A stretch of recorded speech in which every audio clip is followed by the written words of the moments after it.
the mass funeral service for 21 teenagers who died at Enyobeni tavern in East London will get underway in Scenery Park this morning.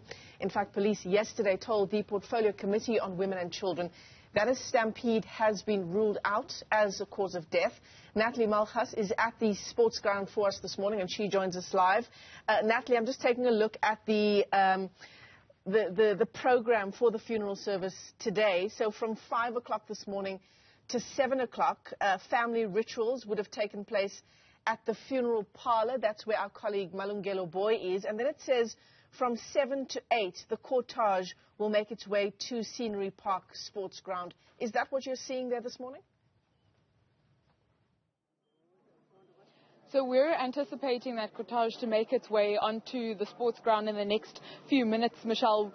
We too are expecting, we've already seen some of the chorus, the choirs that are going to be singing a little later as part of the program. They have arrived, so it does seem as if movement is picking up here. There's been a logistical operation to get this funeral together. It's 21 families, families from the East London area and some of the outlying communities. So it's been quite the operation to make sure that everything is well coordinated and plays out without a hitch. But some of these coordinations are not just restricted to the actual funeral arrangements and, as you mentioned, some of those cultural activities that take place on the sidelines of funeral events. But there were also some very practical things that needed to take place before an event of this magnitude could have been hosted in Scenery Park, and that includes roads being tarred and major travel nodes being cleared up.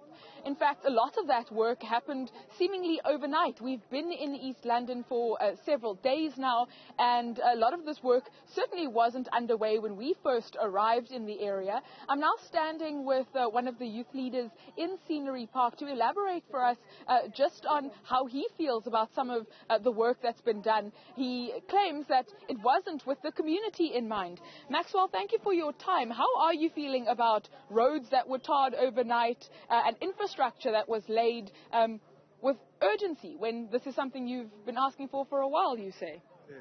Oh, thank you very much. I'll answer the question how we feel. Because I'm representing the community. We are the community. We don't understand. We are not happy about the processes that were made. We're not engaged about this infrastructure that happened overnight.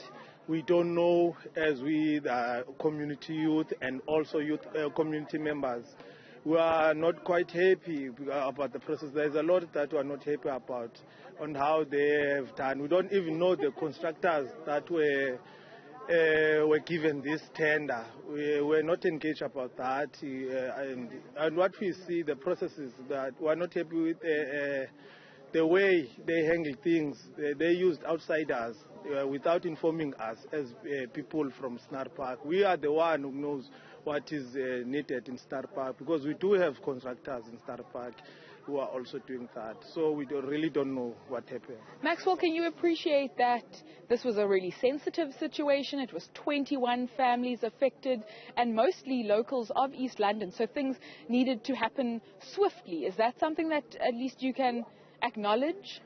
Yes, that's what we want, because after the funeral, we want to sit down with the president and tell him about the plans that we have for the community in moving forward, because we know the plans that we have as Youth Forum, and we want him to engage us about the program. We must outline the program, how it's going to assist our plans in moving forward in order to prevent what happened, because that tragedy, we want to prevent it so that we can't see such thing happen again. So we want the president to engage us as young people from Scenery Park and tell him about our plan and outline our plans in terms of development. So your presence here today is, in addition to supporting the families and your neighbours, essentially, it's also a business agenda.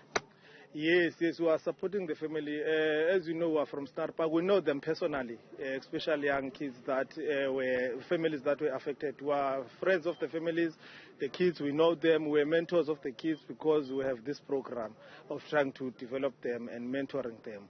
So now we are here and we are mourning and we are grieving and we say we are together with the family. up there. We are together to this dark cloud so that we can assist each other and see in way in moving forward.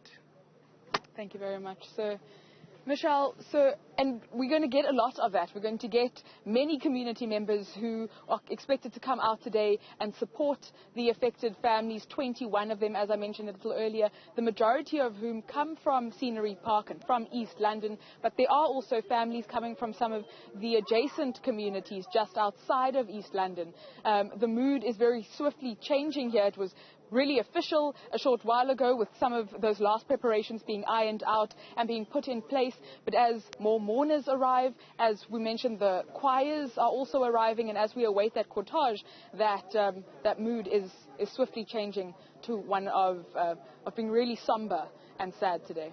President Cyril Ramaphosa this morning, Natalie, will be given the eulogy at that mass funeral service. There's also a lot hanging on what he will say today. In his weekly newsletter, he talked about the dangers of young people when it comes to alcohol. But, of course, there are a whole range of other issues specific to that community. And your guest has just dealt with some of it that perhaps we're hoping that he will say as well. So it's not surprising that the president wanted a role in this funeral. When the incident had happened, we saw Police Minister Bheki Cele arrive during the course of that Sunday, very shortly, really, after news broke of the tragedy. And while the police minister was in town, he was meeting with the affected families and the officials, the police and the forensic teams.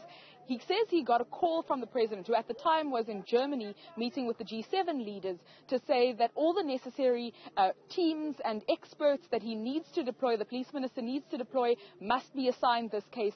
It has to be dealt with the necessary seriousness, and it has to be deciphered soon what happened here. So the president took a keen interest from the very beginning. He will be delivering the eulogy here. And yes, we're hearing from the community members, some of the youth leaders, the community leaders, that they want to hear very pointed solutions to how the youth in this area should be protected, mentored and entertained. Unfortunately, it does seem, we're hearing from the locals, quite a common occurrence that young people find themselves in spaces that is problematic and not healthy for them. Spaces like taverns late at night and in the wee hours of the morning, simply because there are very limited recreational facilities for young people here. In fact, this is supposed to be a sports ground, the very location that this funeral is being held at.